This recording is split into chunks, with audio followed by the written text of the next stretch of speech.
Good. Should have been. Yeah. No, Gail's gonna try mine.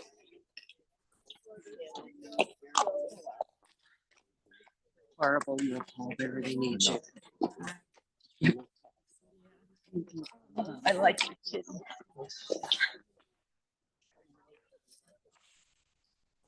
I'm so sorry for your loss. Thank you. We knew.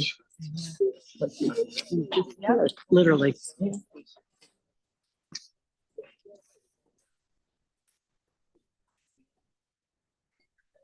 No, we're here. Oh, yeah. And my kids and grandkids. The door, my door.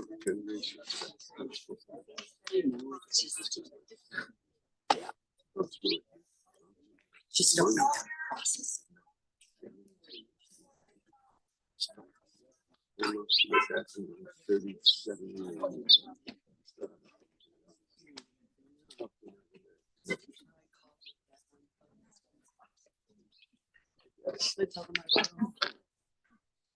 Cancer. You make me cry now. Okay. Hi, how are you? Sure.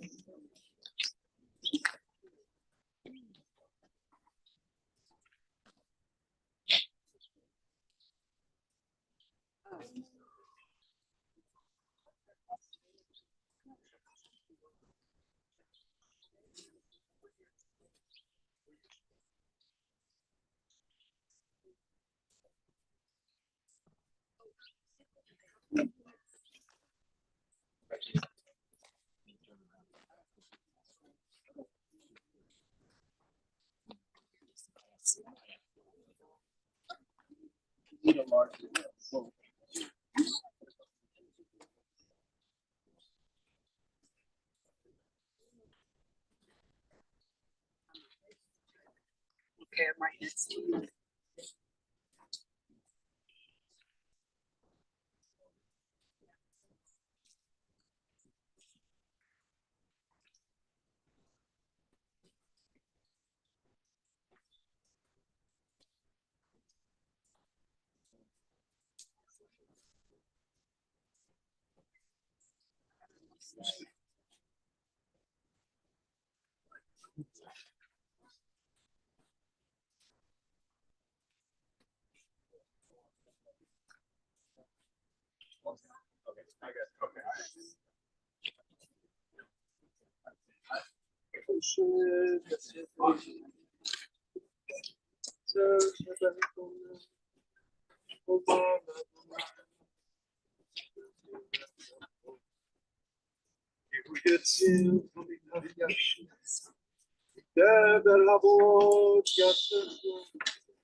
It's not you.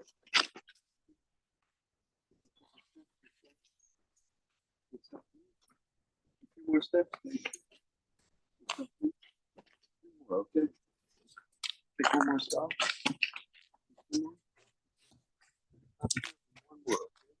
more. Now you continue.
Ladies and gentlemen, the United States Navy is here today to give final military honors to our shipmate, Sam.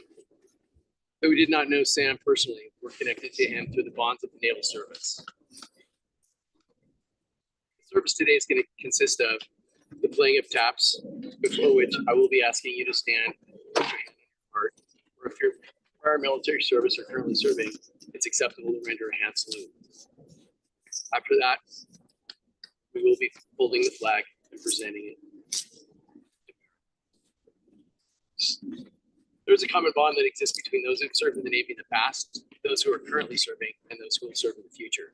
This bond knits us together throughout our lives and does not unravel with death, but will continue on. The call of our country was heard. Sam answered. Self was forgotten in the cause of a greater good. Imbued by a spirit of devotion for his native land, Sam left his home to serve. Sam went forth with other shipmates to preserve our heritage of freedom. And in our memory, their souls go sailing on. Proudly we remember their service. Because of them, our lives are free. Because of them, this world is blessed. May the ceremonies of today deepen our reverence for our departed shipmate and friend. Please rise.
Please be seated.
President of the United States. A grateful nation and a proud Navy. Accept this flag as a symbol of appreciation for Sam's honor.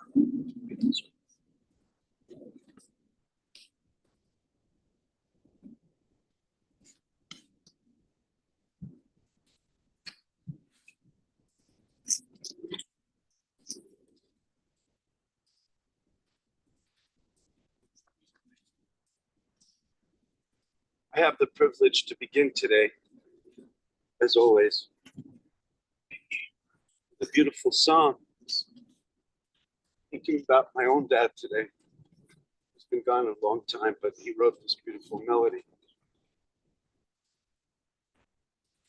We were here not that long ago, but it seems kind of appropriate that they're together. Mizmor David, Adonai Rohi lo echsar, binotesh yarbitzeh al memnuchot ינעלני נפשי ישועת ינחני במגלי צדק אוי למען שמו גם כי אלך בגיא צל מוות לא ירא רע כי אתה עמדי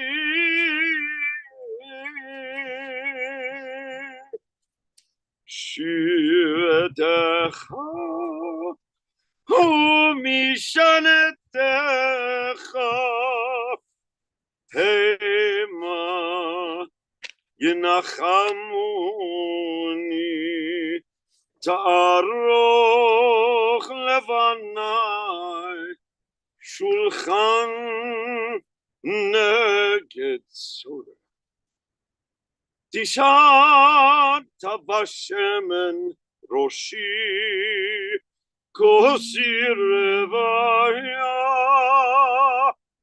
אך טוב החסד ירדפוני כל ימי חיי ושבתי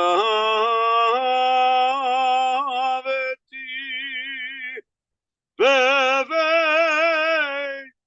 אדוני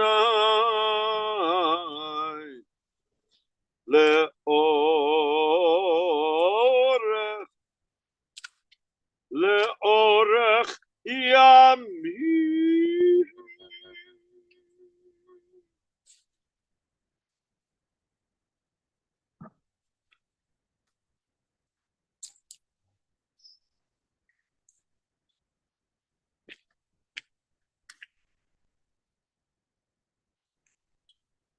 Cantor just chanted Psalm 23 in the original Hebrew. We're going to offer it together in English. Please join me. The Lord is my shepherd, I shall not want. He maketh me to lie down in green pastures. He leadeth me beside the still waters. He restoreth my soul.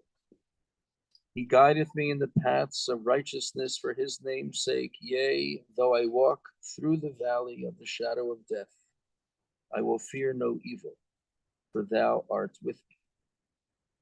Thy rod and thy staff, they comfort me. Thou preparest a table before me in the presence of my enemies. Thou hast anointed my head with oil, my cup runneth over. Surely goodness and mercy shall follow me all the days of my life, and I will dwell in the house of the Lord forever.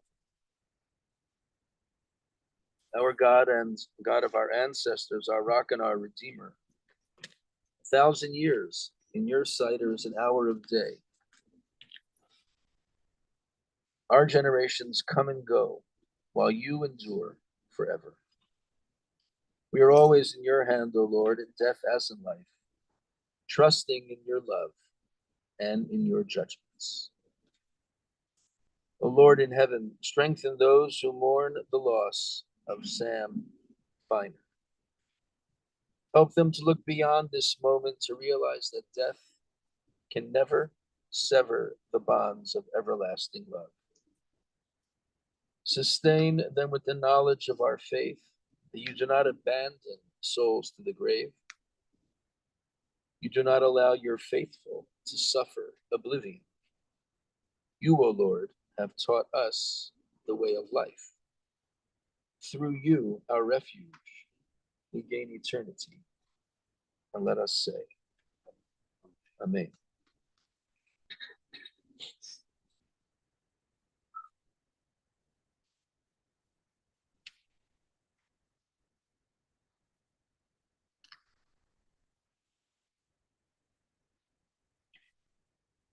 I think it's safe to say that none of us who knew Sam Finer are surprised to be here today.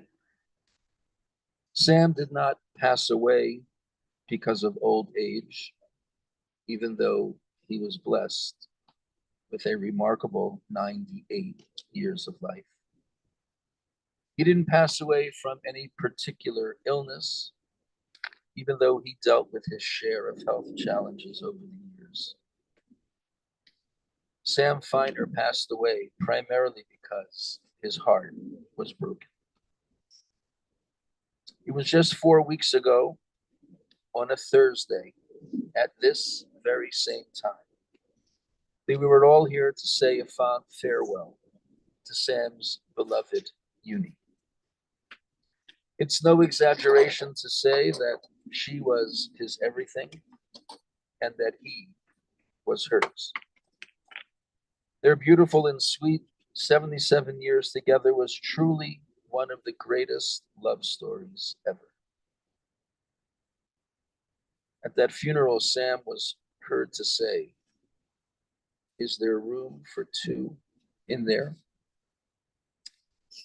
All knew that being with Uni every day and that caring for her as she declined due to her own challenges beyond her own control was the main motivation that Sam had for living.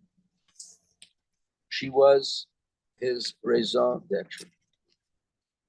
Without his Uni, we all suspected that Sam would probably be joining her very soon. And so it is. Inseparable in life, inseparable in death. We are here to let go and say goodbye. He is there to say hello and to embrace once again the absolute love of his life. How should we say goodbye to such a wonderful, loving, interesting, funny, smart man?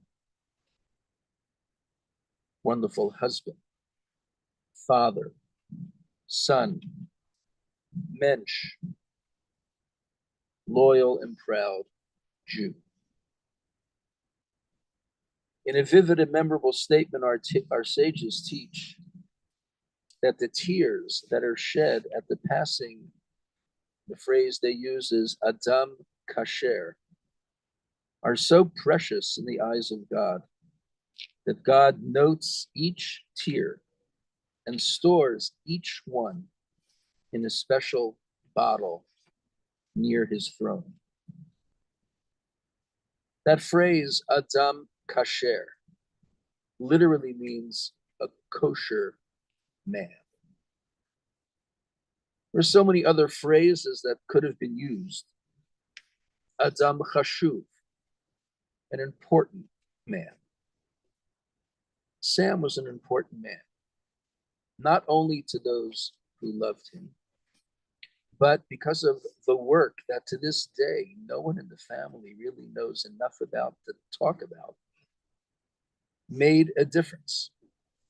We are led to believe that his work for our government, as secret as it may have been, made a difference. So he was an Adam Chashuv, but that's not the term that the psalmist used. We could have said Adam Gadol, a great or prominent person. He was that also, but he would never tell you that. He was inherently modest. He was not one to run after headlines or accolades. He loved people and people loved him, but he was not looking for limelight unless it was the limelight showered upon him by you. So what do we make of the phrase Adam Kasher? We know what kosher means when referring to food, and sometimes politicians. But what does it mean when it refers to a person? What sort of person did our sages have in mind when they said that even God would be mourning his passing? I believe that Adam Kasher refers to a person of integrity, a good man, a man who lives his life in the spirit of Judaism, a man who lives his life with a closeness to family, with the recognition of the importance of service to others, and of course, reverence for God. Sam Finer was unequivocally and unhesitatingly that kind of person. He was in every respect a kosher man. Not when he was at Red Lobster, and maybe not at some other place, but internally, he was a kosher man. And we should remember that, because we bandied the word kosher about, and now we have a new meaning and perhaps a new application of that word that has very little to do with food, but it has to do with the way one speaks, the way one relates to others. He's never harsh. He never raised his voice. He was always supportive. He always had a cute turn of phrase on his tongue. He always had a joke. He always had a smile. He was a regular at our synagogue for many, many years, and we would see each other on Shabbat. He was rarely without uni at Shabbat services and on the holidays. And it was always just such a delight to be able to see him, to see them, to greet them with Shabbat Shalom or a good Yom Tov. He had this uncanny ability to just be embraced and loved by anyone that he met. Wherever he went, whichever restaurant it was, whether it was the New York Bagel Deli or Zadie's, everybody knew him. Everybody wanted to say hello to him. And he just relished that in his own very quiet way. I don't know if I'm going to steal anyone's thunder by sharing this one little phrase that Gail shared yesterday at his last birthday party. They went somewhere and they had one of his favorite cakes made. There was plenty of cake left over. And Gail said, I'd like to take some of that. Would that be okay? And Sam looked at her and said, when you're 98, you can have as much cake as you want. That really did sum up a lot of Sam's gentle, easygoing humor. You knew exactly where you stood with him. Never had to tell you, never had to give you a bad look. You just knew. And it was always uplifting to be in his presence. I received a call this past week and I went to visit Sam one last time. And he was lying in his bed. It looked pretty imminent.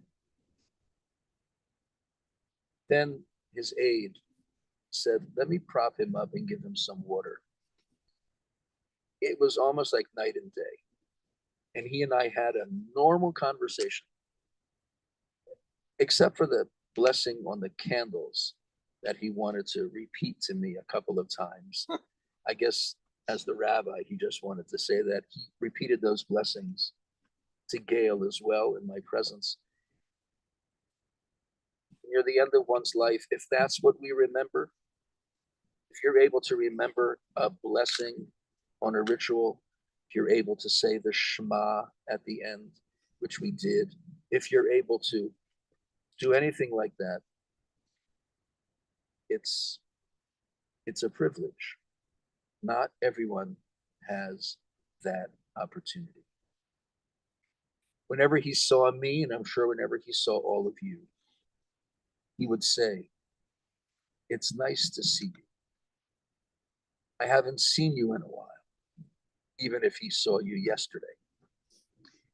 Also, just a privilege to be included in that.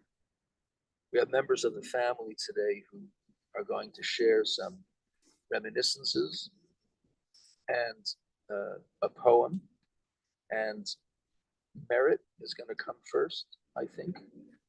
So please give him your attention.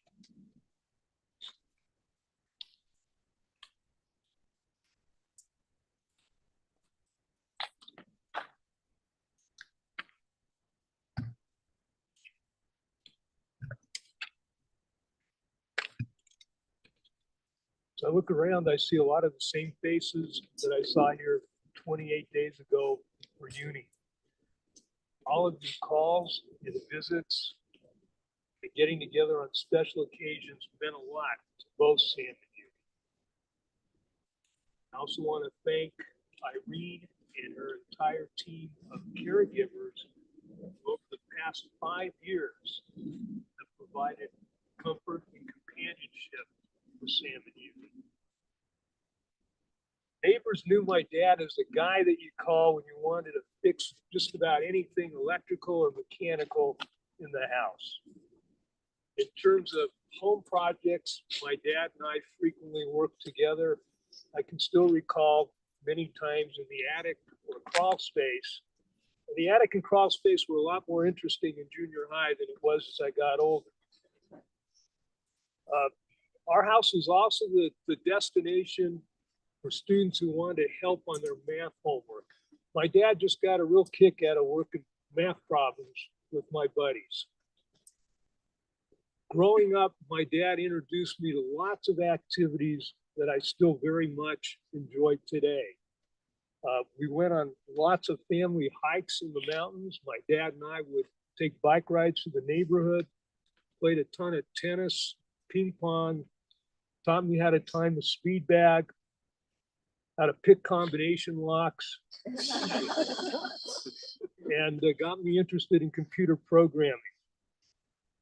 Back to that speed bag. So the speed bag is that pear-shaped bag that boxers use to work on their coordination and timing. So my dad was given a speed bag by his brother Al when he was in high school, mounted it in my grandparents' basement, and whenever we'd come visit, I'd go there and mess around with it. But when I got to high school, I thought, hey, I'm going to take that home and mount it at our house, which I did. The problem was it needed to be mounted a little bit different, and it was very noisy and very annoying. My dad figured out that he had made a big mistake by letting me mount the speed bag. But he kind of let it go, let me have it, and we had a few guidelines as to when I could use it. So Dad was a electrical engineer at Martin Marietta Aerospace for about 34 years. And I remember one day he came home with a Fortran book. He decided to take a Fortran programming class just for the fun of it. And he thought that I might also be interested in that. So I told him that at my high school, we had a Fortran computer math class. And he thought, boy, that's a great idea. I wasn't totally on board because I knew that that class had always been all guys. And these guys were the same guys that would come to school early to work in the computer room, stay after school, and maybe even cut a few history or English classes to be in there. So it seemed a little over the top for me. As it turns out, on the other hand, it looked a bit like an AZA function because almost everyone in there was in one of the Denver AZA groups. So I decided, okay, and I went with it. It actually ended up being one of the most consequential and useful courses I'd ever taken, as it provided the foundation for much of the work I do. And I owe that result to the encouragement I got from my dad. A few months ago, it was a Friday night. My dad was taken to an emergency room at one of the hospitals. And I get over there at about 9 o'clock, kind of see what's going on, keep him company. For the next 3 hours, you know, people are coming in, taking some tests and some measurements. But my dad and I are basically watching the sports channel. We're working some word anagrams. And we're Googling all kinds of topics of interest for him. It seemed that night he was into lithium-ion batteries for electric cars. He wanted to know the weight, the size, the voltage. All of a sudden, you know, it's about midnight. We're there for 3 hours. I'm asking him how he's doing. How do you feel? He says he's feeling pretty good. And I tell him, hey, let's get out of here. So we finally got a hold of a doctor that said, you know, okay, we might be able to dismiss him. But as some of you probably know, it's not easy leaving quickly from an emergency room in the hospital. So all of a sudden, it's closer to 2 a.m. So at 2 a.m., the nurse comes in, takes another measure, and unfortunately, his pulse and his heart rate isn't quite right. So he has to stay overnight. So I ended up leaving without him. And driving home, I'm thinking, well, what exactly transpired here over the past several hours? And basically, it was just two guys hanging out. And under the circumstances, we both had a pretty good evening together, just hanging out together. Recently, my dad told me that Gail has been a very good daughter, that I've been a good son, and we've done a lot of things together. We have. I'll miss my best buddy. Thank you.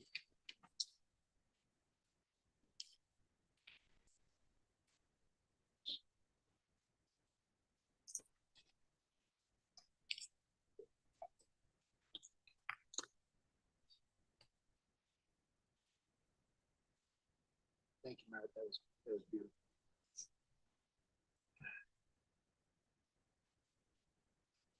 My name is Bill Talbot. I'm Sam's son-in-law for 35 years.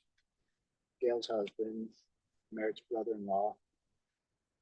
Been blessed to be a part of this family. Gail asked me to say a few words, but first I want to thank the rabbi for his comfort and guidance. He's been present for the last 30 plus days for us whenever we needed him for both Sam and Eunice's passing. He's been available, he's been attentive, and he's been there when we needed him.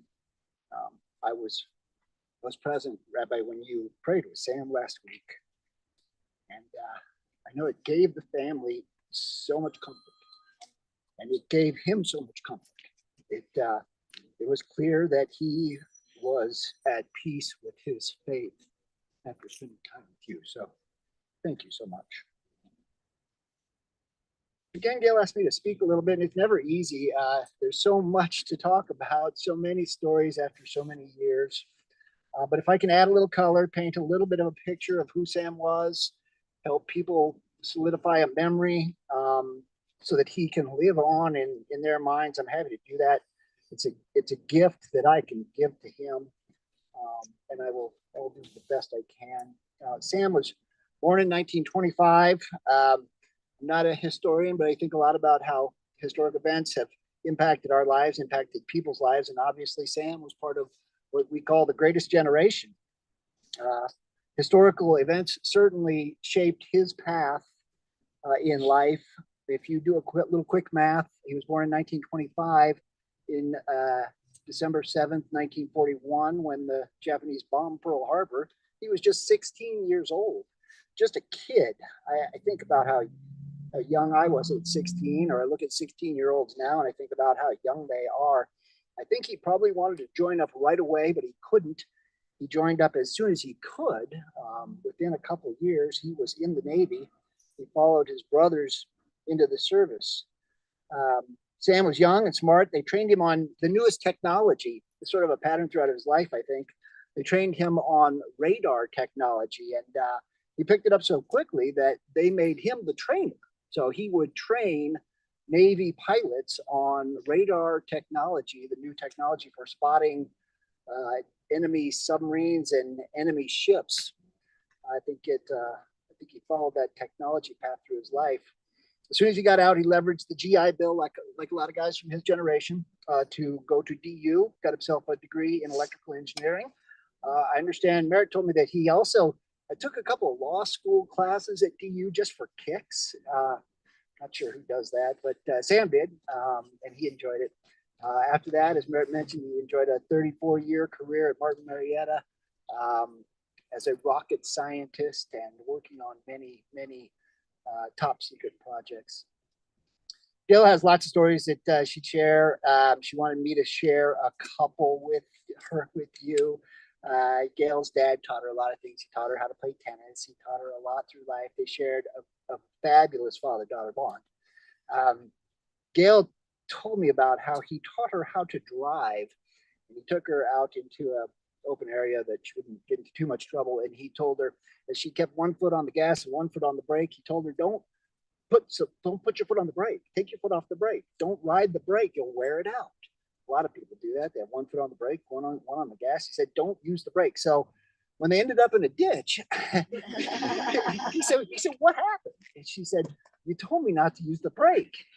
He didn't get mad. He said, okay, don't use the brake unless you need to stop. Then use the brake. I met Sam when I married Gail, and Sam was what I refer to as a little bit of a reluctant father-in-law. Gail would say no man was good enough for his beloved daughter, but I'm not sure I really fit the bill for what he expected. He may have had a different picture. At one point, he asked Gail, "Is this guy a wage earner? Can he make a living? Can he provide for you?" In all fairness, he wasn't that far off. I was pretty young and still trying to find my own way, but he was very suspicious and hesitant at first, but he did embrace me eventually. It didn't hurt that he had, to his benefit and maybe a little bit to his chagrin, he raised a very strong-minded daughter, and she told him, "Dad, if you don't give us your blessing, we're going to fly off to Costa Rica and live on fruit, smoothies, and love." So Sam realized that daughter plus a son-in-law was better than no daughter at all, and embraced me as his son-in-law. One of the first memories I have of Sam is the VCR event. Sam had purchased a new piece of technology to go with his television, a VCR, and he had trouble hooking it up. He was a rocket scientist, so I didn't want to say, "Sam, this isn't rocket science," but I helped him with the VCR. He let me hook it up, connect it, wound up getting it working properly. Later, I realized maybe he was giving me a little bit of a win, so that I could have something to say that I was able to show him how to hook up his VCR. Sam did embrace technology. I do recall when we got him his first iPhone, he was fascinated by it. The iPhone was a a wonderful toy, and he enjoyed it a lot. He at first had a little bit of difficulty because as an engineer, he understood buttons and switches to have a physical contact to complete a circuit. So you'd press a button and it would complete a connection that would cause some effect. And with the touch screens on the iPhone, he had a hard time figuring out how to make that work. And Gail used to always tell him, Dad, you don't have to push the button so hard. Just touch them and they'll work. He finally got the hang of the iPhone and he loved it. Merritt, as he mentioned, taught him to play his word jumbles on the phone. Sam loved his crossword puzzles. When the paper would come, he'd always pull the paper out and do the crossword puzzles. I know that's part of the reason he was so aware late in life and had his mind so late in life, because he worked these word puzzles all the time and kept him thinking. Well, Merritt taught him on the phone how to play the word puzzles and play the word jumbles, and we would go out to dinner several places. One was he combined the Outback Steakhouse and the Texas Roadhouse in his mind, and he called it the Outhouse. So he loved getting a steak at the Outhouse. And after we'd have dinner, he would pull out his phone and start playing his word jumbles. It would drive Gail crazy. She wanted to tell him, Dad, when I was a kid, there were no games at the dinner table. But she didn't. She held her tongue. She let him play his games, and he always enjoyed it. Family was everything to Sam, as the rabbi indicated. For all his accomplishments, all his successes, sailor, soldier, student, teacher, rocket scientist, put men in space, meeting presidents, Sam would tell you that his greatest joy, his greatest accomplishment was his family. Being a great husband and a great father meant everything to him. Sam and Eunice married fairly young. They had Merritt. They wanted to have another child. 9 years later, they adopted Gail. I believe there's no greater gift, no greater love than to adopt a child and to take them in your home and make them your child. Not just to treat them as if they're your child, but he truly made Gail his child. She was part of the family, period. Truly embraced her as his family as he did me. Gail and I never had children of our own, so Sam never had biological grandchildren. But over the last 8 or 10 years, we've gotten very close to a part of my family, Jeremy and Adrienne, my second cousins, and their 3 children, Brooklyn, London, and Logan. And Sam adored them. He loved having them around. They named him Pop Pop, and they loved spending time with their Pop Pop, and he enjoyed with them. We vacationed with them in Colorado Springs, Manitou, and the North Pole. And Eunice and Sam loved chasing them around the North Pole and having fun with those kids. He adored his nieces and nephews, Kobe, Kaya, Lily, and Dara. Kobe recently drew a picture of a rocket for Sam, and he loved watching Kobe draw that picture. It's still on his refrigerator in his apartment, by the way, where he had left it. Seen some studies recently on longevity. Findings were that the keys to longevity are family, faith, and community. Sam embraced them all. I think probably part of his longevity was also his word jumbles, but he embraced family, faith, and community. Sam did have a knack for connecting with people. He was a friend to all. He had a way of a non-gentle ease about him, a way of putting people at ease and making them comfortable. I think a lot of the finer men that I know share this similar sense of humor, sort of a dry, witty, sharp sense of humor that Sam had. And he enjoyed sharing that with people, and people enjoyed connecting with him. He connected closely with my dad, and also with a good friend of mine's dad, Bill Hinch, who was also a scientist of the same generation, also worked for the government. They connected over science, religion, philosophy, sports. Not just his generation, though. He connected with all generations. So it was interesting because our Jeremy and Cynthia made the same comment that he made you feel like you mattered. He made you feel comfortable. He wanted to know who you were. He wanted to make you feel important and understand what your thoughts were and what your feelings were. Sam really connected deeply with people in a natural, human way. Gail told me that when he was a little boy, Sam's mother would read him a poem when he went to sleep at night. She told me that she wasn't sure what the poem was. It was a poem about trees. She asked me if I could find it.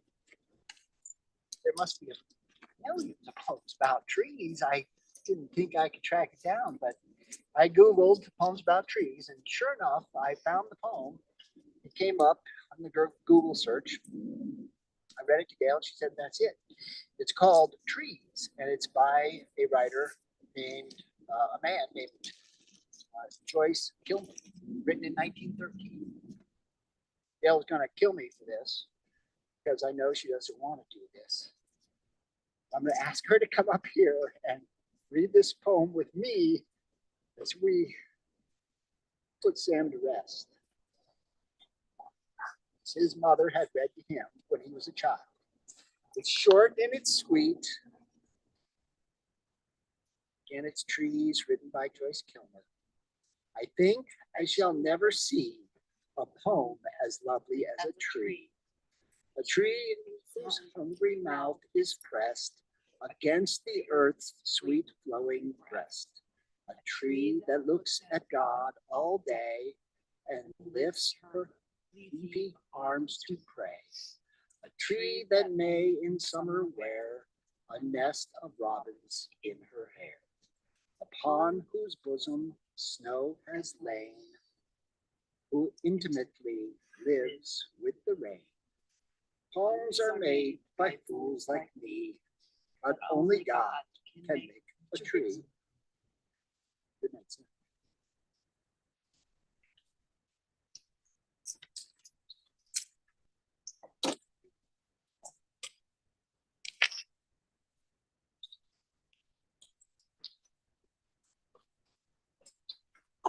We're going to be lowering the casket into its final resting place. And in a moment, people are going to have an opportunity to place some earth into Sam's final home. And this is considered an altruistic act of kindness, one that we do with no expectation of having that favor returned.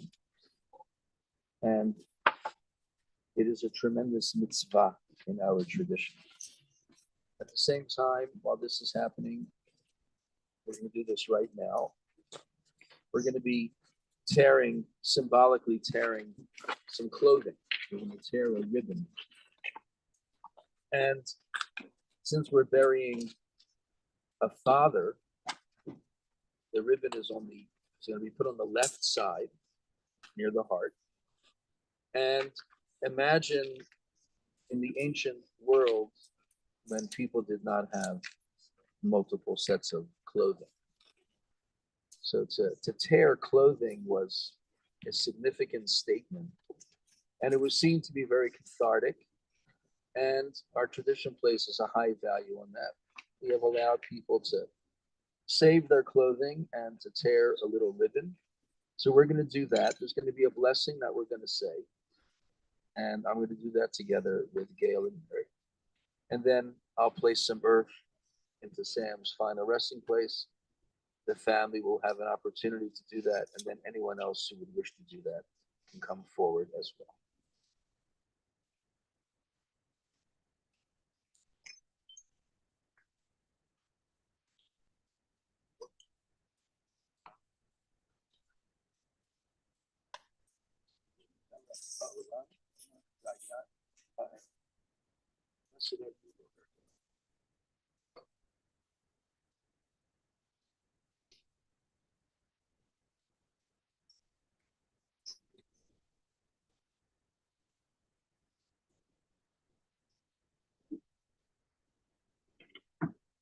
שוב עפר על הארץ ושהיה, ורוח לשוב אל אלוהים.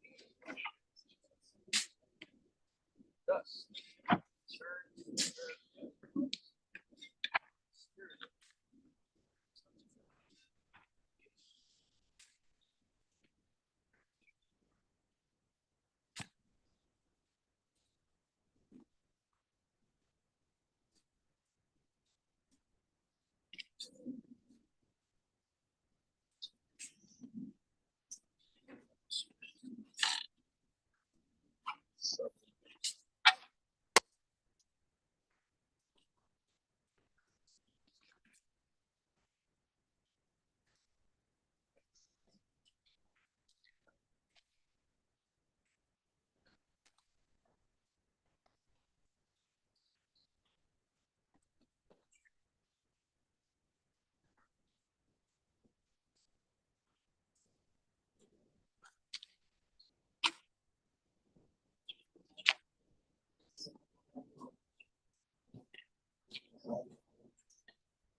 Not boat walking, but not real well. Yeah. I'm making progress.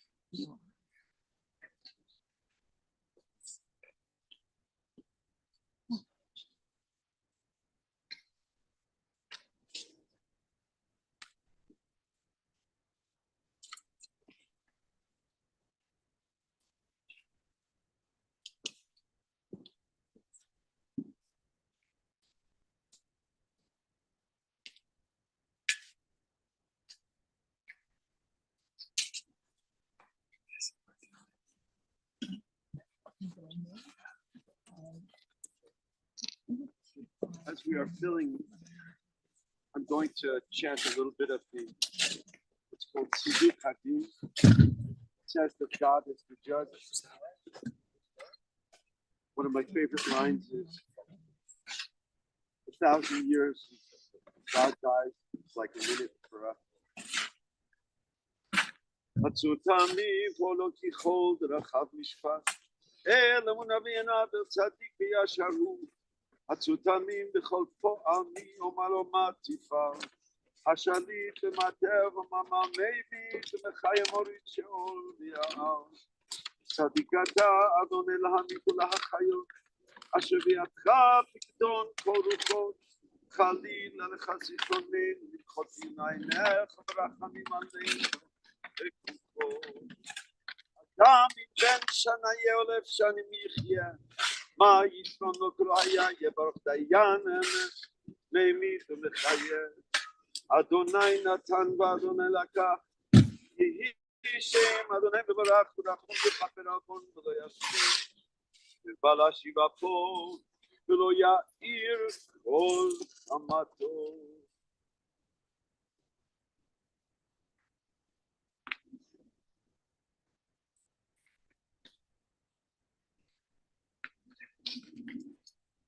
We're going to ask Gail and Merritt to say the words of the morning's Kaddish together with me, and we'll all answer Amen to this.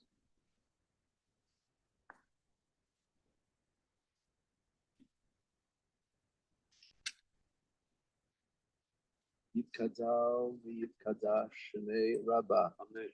V'olmad yivrach yirutei v'yamlich malchutei. Vayechon v'yomechon v'chayei v'chol Beit Yisrael. Ba'agala u'yizman kariv v'yimeru Amen. Yehei shemei Rabbah v'varach le'olam v'lomei olmaya. Yitbarach v'yitzabach v'yitpo'ar v'yitroman v'yitnaseh. V'yitadar v'yitalev v'yitalal shemei v'yisha v'yitla mikol berchata v'shirata tushbachata v'nechemata da'amiran v'yoma v'yimeru Amen. Yehei shlama rabba min shemaya v'chayim aleinu v'yal kol Yisrael v'yimeru Amen. Yoseh shalom b'mromav Ya'aseh shalom aleinu v'yal kol Yisrael. Amen. Our service is going to conclude with the memorial prayer mentioning Sam's Hebrew name, which was Shmuel, the son of Yosef and Rivka. And there is going to be a gathering following the conclusion of the funeral. What time did we say? I'm blanking. What time did we say today?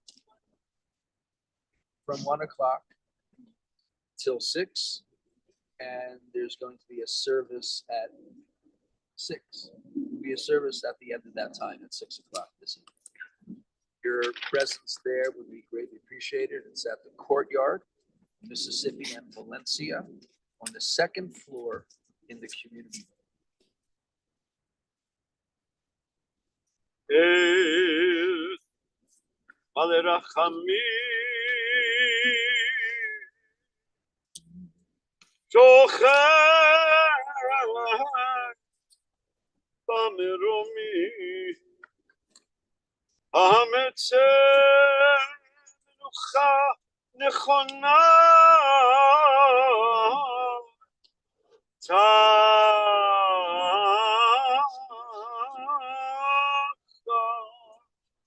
כנפי השכינה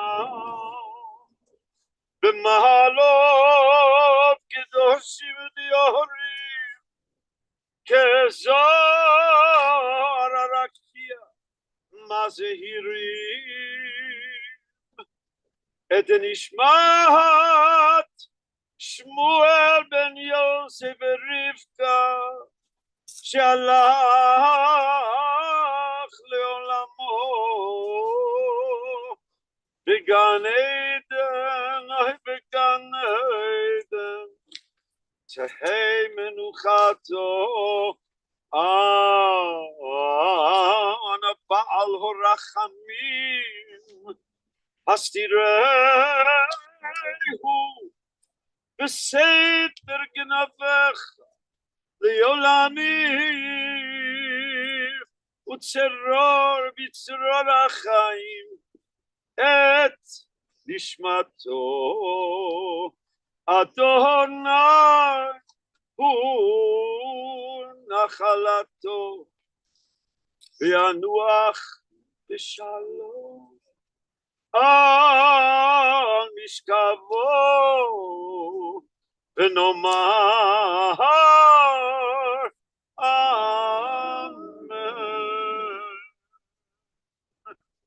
Lord in heaven, grant perfect peace in your sheltering presence among the holy and the pure. The soul of Sam Feiner Shmuel ben Yosef Varivka, who now rests in his eternal home. Master of mercy, we beseech you to remember the many worthy and righteous deeds he performed in the land of the living. His soul bound up in the bond of our lives. Lord, certainly his portion. Never rest in peace. Let us all say, Amen.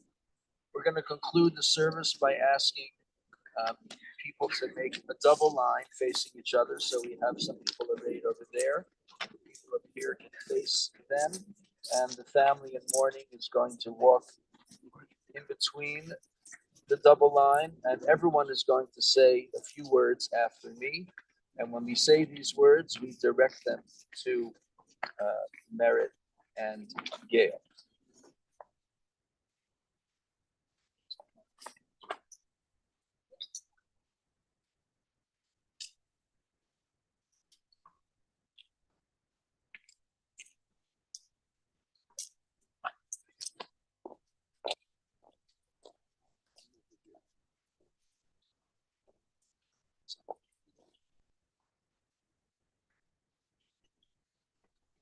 Hamakom, everyone, Hamakom, Yenachem, Etchem, B'tov, Sha'ar, Avele, Zion, Virushalayim. In English, that is, may God comfort you among all who mourn. From Zion or Jerusalem, say Amen. Return to your mind.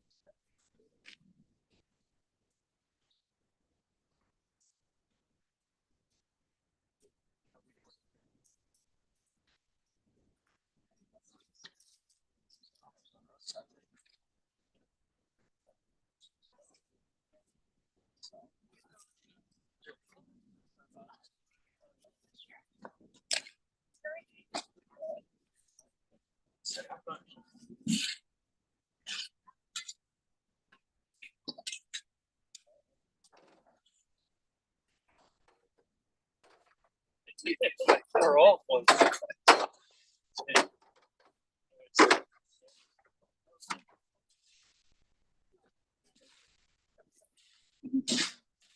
I'll see you.